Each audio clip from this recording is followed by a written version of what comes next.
En utilisant le tableau des indicateurs commerciaux que nous avons précédemment analysé dans la section Structure et contenu, nous allons maintenant aborder une autre caractéristique de TradeMap.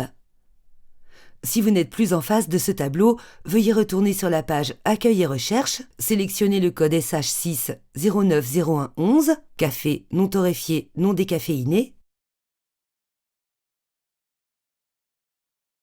et choisissez Importation. Laissez les autres champs vides et cliquez sur Indicateurs.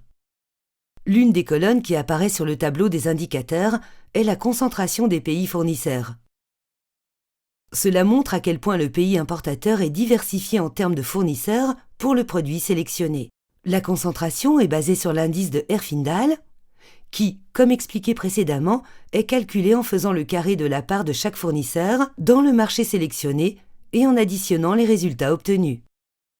Dans notre exemple, la Turquie a une concentration de 0,81, ce qui indique que la majorité de ses importations pour ce produit ne proviennent que de quelques pays fournisseurs. La Turquie est donc un marché concentré. Le marché belge, en revanche, est moins concentré que la Turquie, avec une valeur d'indice de 0,11.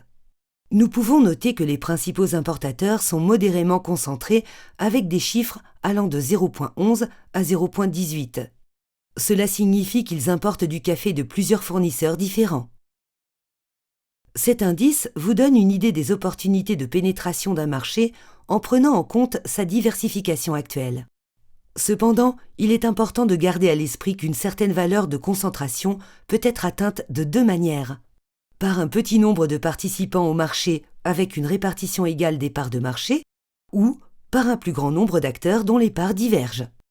Par conséquent, il est important d'être prudent lorsque vous tirez de nouvelles conclusions.